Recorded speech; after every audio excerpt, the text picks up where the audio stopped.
He gave her 15 years, a home, a legacy, a life filled with music, until one day he found out.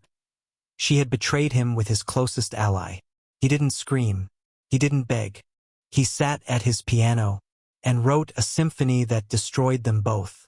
Evan Blake stood in the shadowed corner of his Manhattan penthouse study, fingers absent-mindedly tapping a silent rhythm against the window ledge.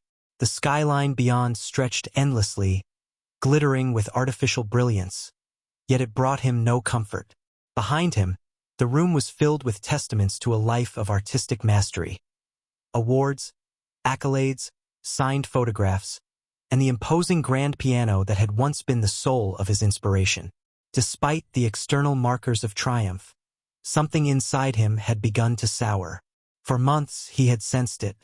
Lena, his wife of over a decade and a half, had become emotionally distant, her presence gradually replaced by cold silence and carefully worded excuses.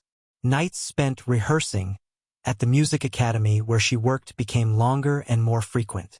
Her voice, once familiar and soothing, now held an edge of detachment. Evan, a man who could unravel the subtlest tensions in a composition, felt the dissonance growing within his own home. The unease had escalated to quiet obsession.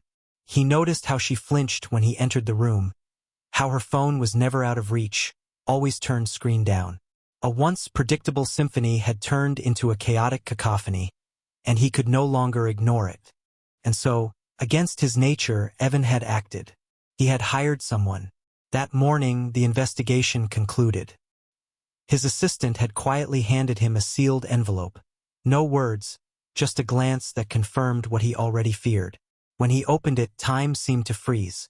There it was, undeniable truth in photographs, phone logs, and financial statements. Not only was Lena unfaithful, but the man involved was Miles Carrington, director of the prestigious Eastwick Conservatory, and someone Evan had once regarded with professional admiration, if not friendship.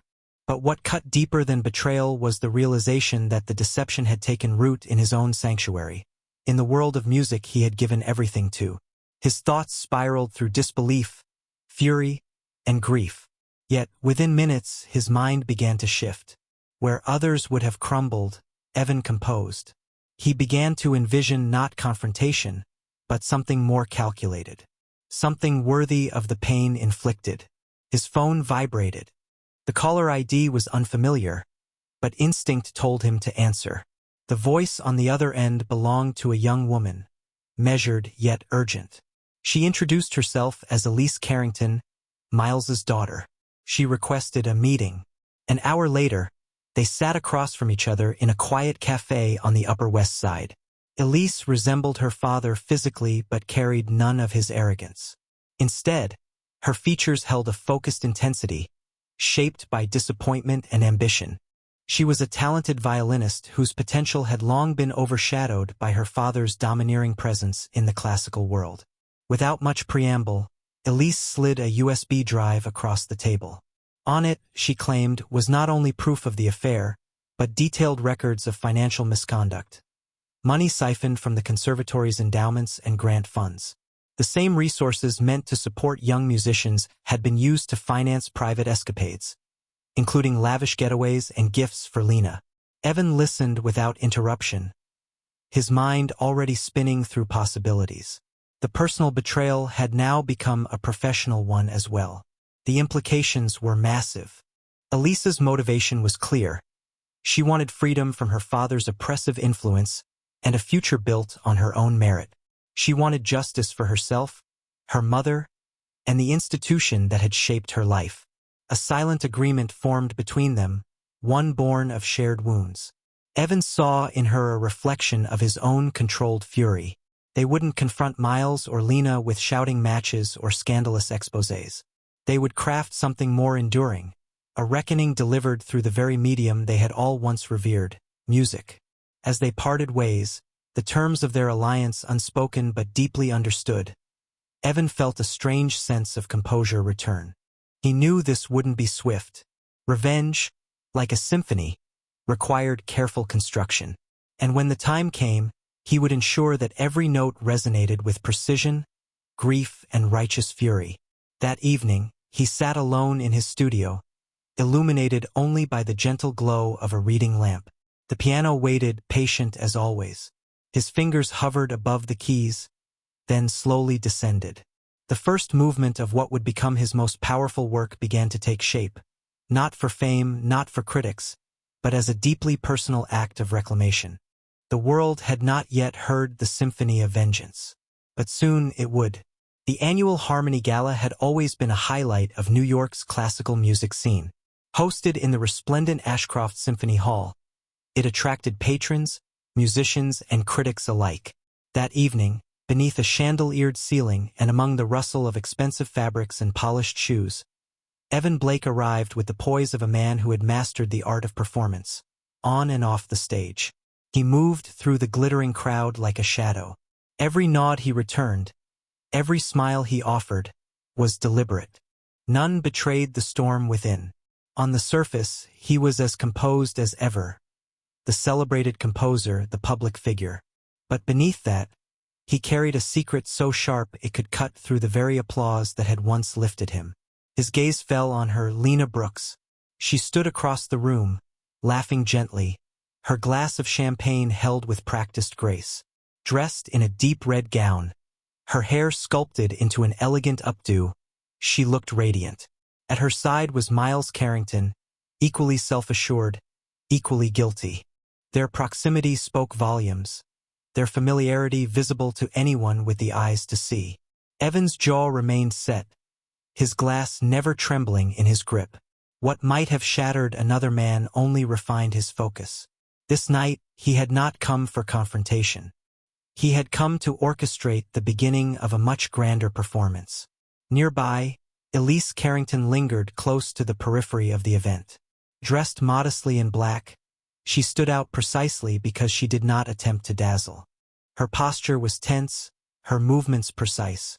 This night marked her first major act in their unspoken alliance. She understood the stakes and carried them with the dignity of someone who had learned to survive in silence. Then, as if summoned by cue, Miles stumbled away from Lena and made his way toward the bar. His complexion was flushed, his gait unsteady, early indulgence, no doubt. The hum of conversation began to dip as guests noticed the approaching discord. He reached Evan with exaggerated camaraderie, his voice too loud for polite company.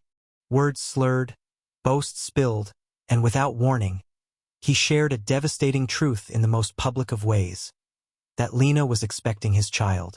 The revelation, delivered with smug satisfaction, struck like a misplaced note in an otherwise orchestrated performance. The laughter around them died instantly. Silence overtook the hall, but Evan remained composed. He met the man's boast with an unnerving calm. No denial, no outrage. Just a statement, measured and lethal. An implication that Elise, Miles's own daughter, carried Evan's child as well. The tension broke like glass. Guests gasped. Eyes widened. Lena, who had begun making her way toward the gathering crowd, froze mid-step. Her composure faltered as whispers swelled into a rising hum. And then, the final blow came. Elise, striding into the room with a mix of panic and purpose, called out to her father in a voice that could not be ignored. She made a declaration that stopped every heart in the room. The message was not only personal, it was financial, institutional. She demanded payment, citing her rights, and wielded damning evidence. Her flash drive became a weapon of truth. The embezzlement, the misappropriated funds, the misuse of power, all exposed with a few sharp words and unwavering resolve. Miles faltered. For the first time in years, his voice failed him. His attempt to deny was met with Elise's cutting certainty. She laid it bare for the elite audience to witness. Betrayal wasn't just a domestic affair. It was an infection that had bled into the heart of their beloved music world. Lena, visibly shaken, reached for Evan, her expression pleading. But the man she had once known was gone. In his place stood someone transformed by hurt and clarity. His response was not loud. It was quiet, but it echoed louder than any raised voice could have. Accusations gave way to truths. His words carved through the crowd like a conductor's baton through air. She stood accused not just of betrayal, but of hypocrisy, complicity in the decay of the very institution she had claimed to cherish. And when he turned his attention back to Miles, the verdict was simple. A choice: pay a lease or watch everything unravel. Evan then turned from them both, not in retreat, but in triumph. With a final nod to the stunned audience, he exited, leaving behind a crowd that no longer murmured in idle gossip, but reeled from revelation. The man once known only for melody had delivered something far more enduring, a disruption that would crescendo long after the music stopped. In that moment, the first true movement of his masterwork had begun. It would not be played with instruments alone, but with consequence, with public reckoning, and with the absolute precision of a man who knew exactly what it meant to orchestrate pain into something unforgettable. In the days following the chaos of the gala, the fallout rippled through every corner of the city's classical music world. Whispers turned to murmurs, and murmurs turned to headlines. The once revered Miles Carrington now found himself under growing scrutiny. His name no longer associated with prestige, but with corruption and scandal.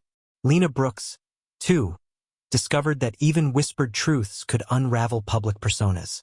But while their reputations slowly deteriorated, Evan Blake focused on something far more enduring. His upcoming composition, the Symphony of Vengeance, was nearing completion.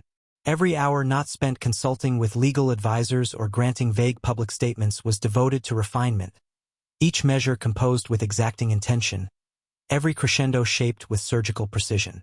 This piece would not merely reflect his pain, it would immortalize it. Unbeknownst to Evan, however, a counter-strategy was forming. In a dimly lit office at the edge of the city, Lena and Miles met behind closed doors, desperation seeping into their words. Their previous confidence had curdled into something darker: paranoia, fear, and resentment.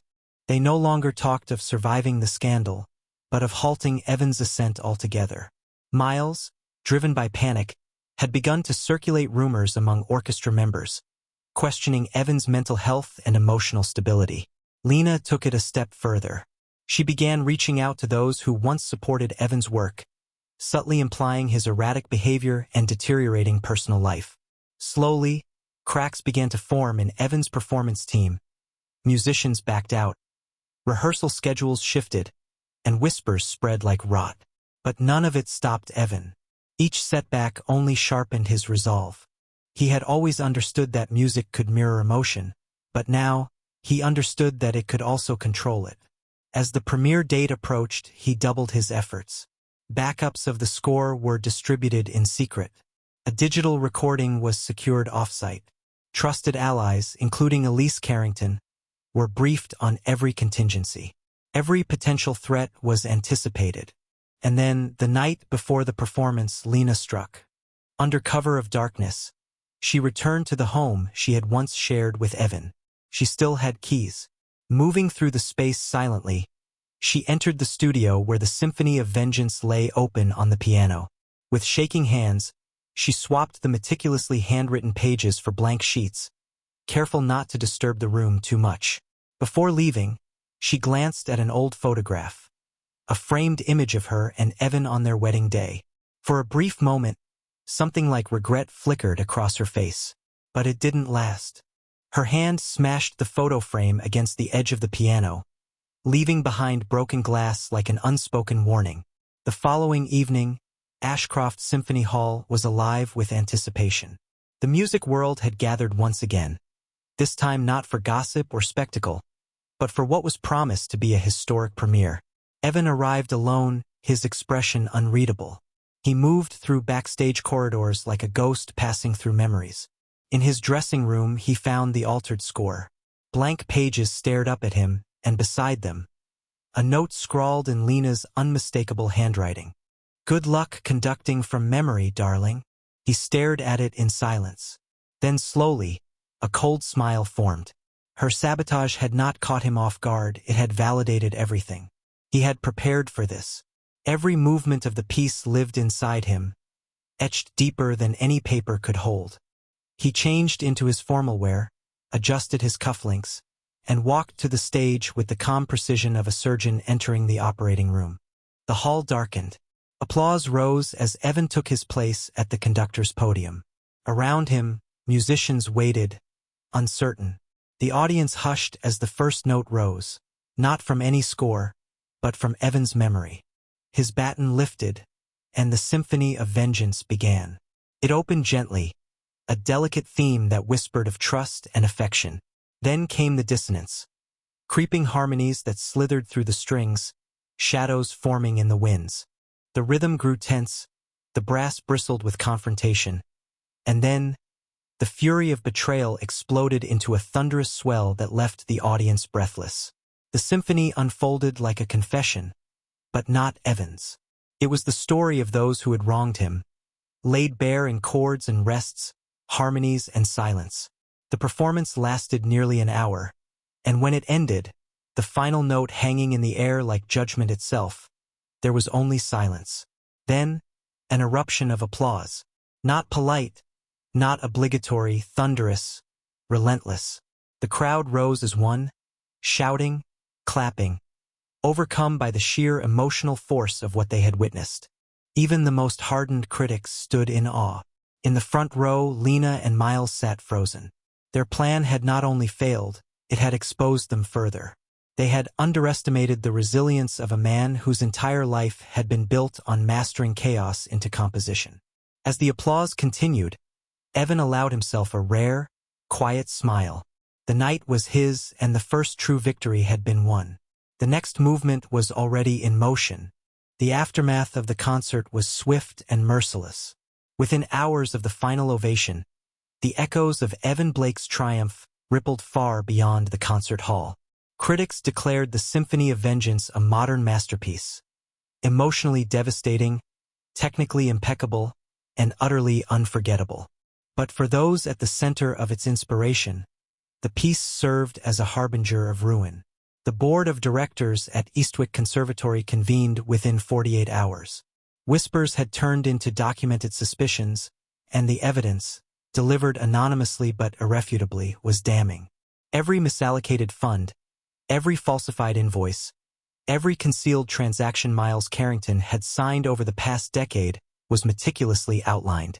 He was summoned to the boardroom without ceremony. Security stood by the door. The chairman, a man who had once spoken at Carrington's award ceremonies, now delivered his termination without hesitation. Miles protested, first indignantly, then desperately, but his words held no power. His resignation was not an option. His removal was immediate. The police had already been notified. Meanwhile, Lena Brooks faced her own collapse. Though not charged with any crimes, her involvement, personal and professional, with Miles had stained her reputation beyond repair.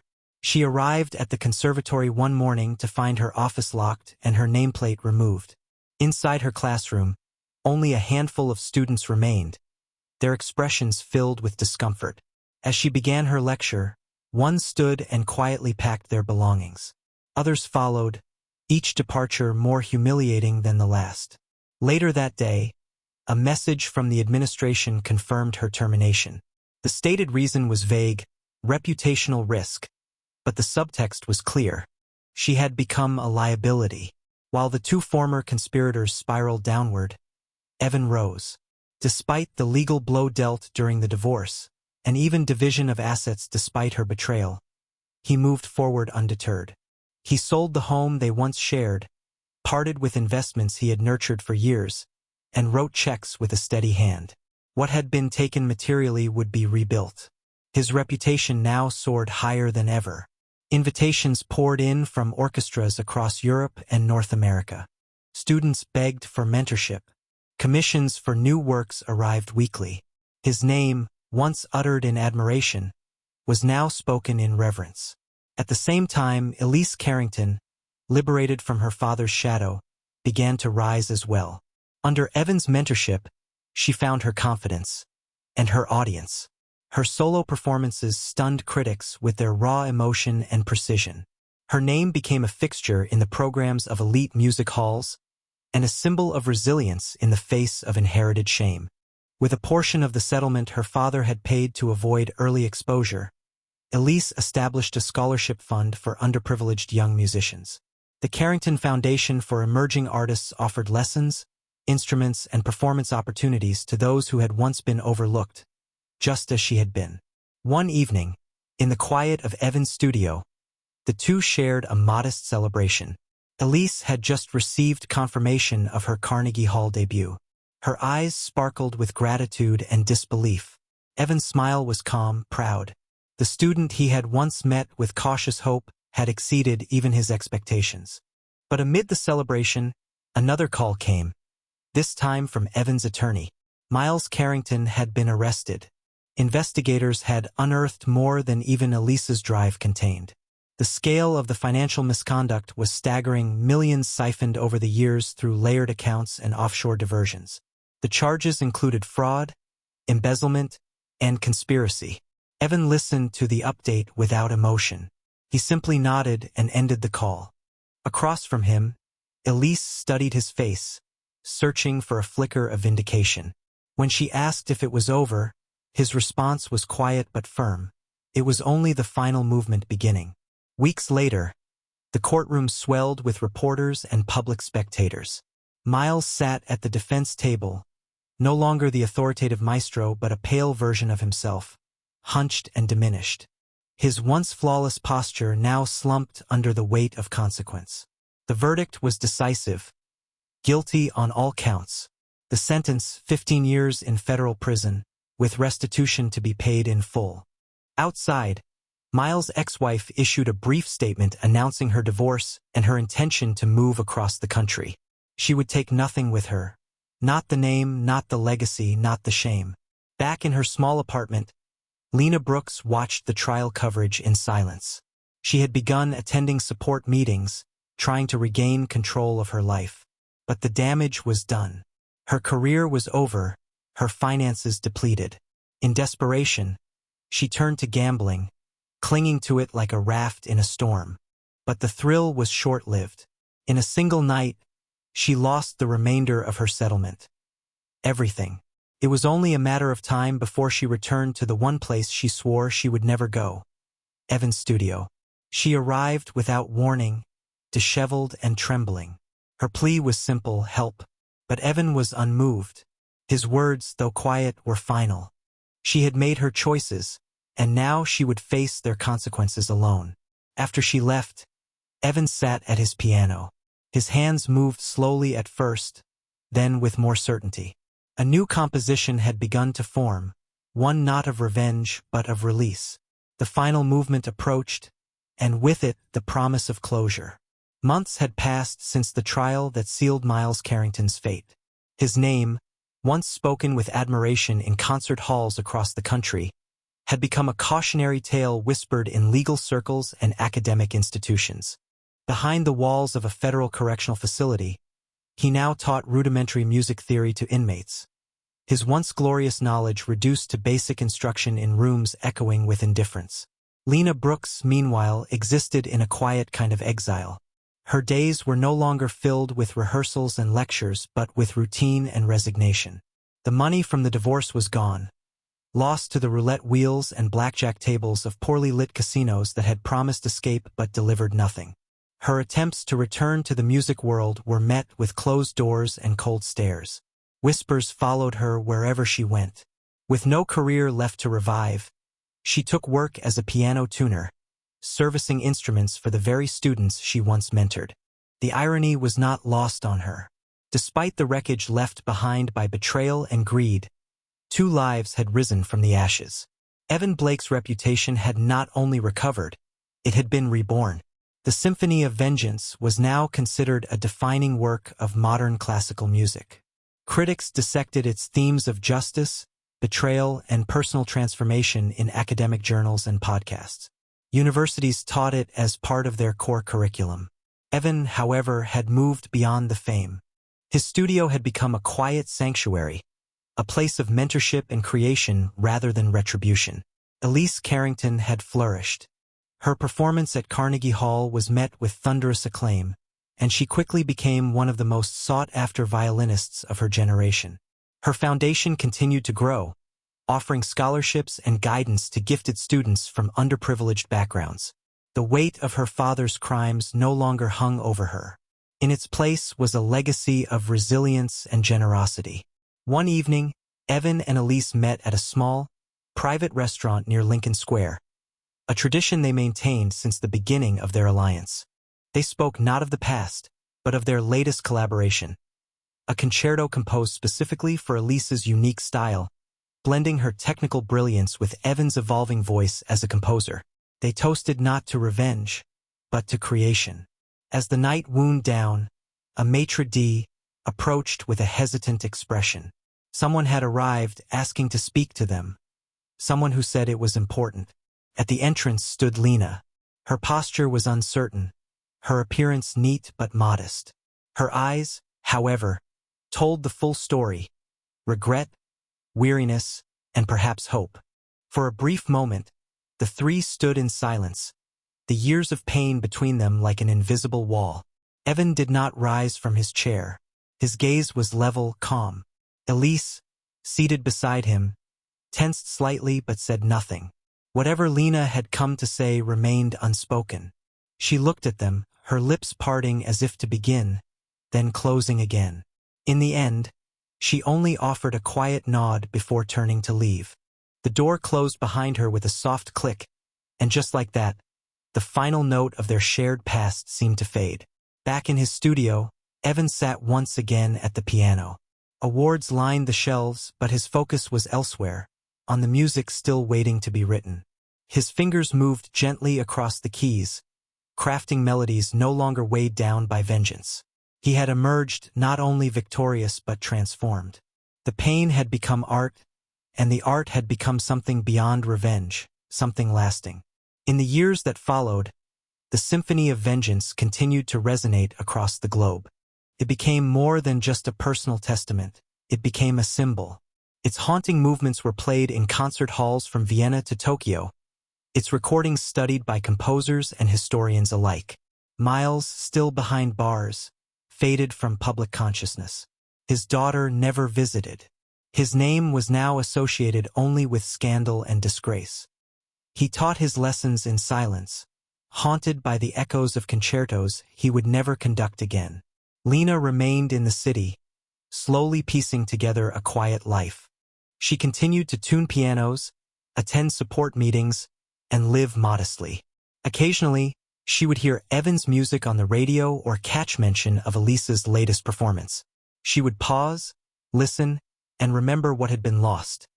Not just love, but integrity, purpose, and legacy. Elise and Evan, however, kept moving forward.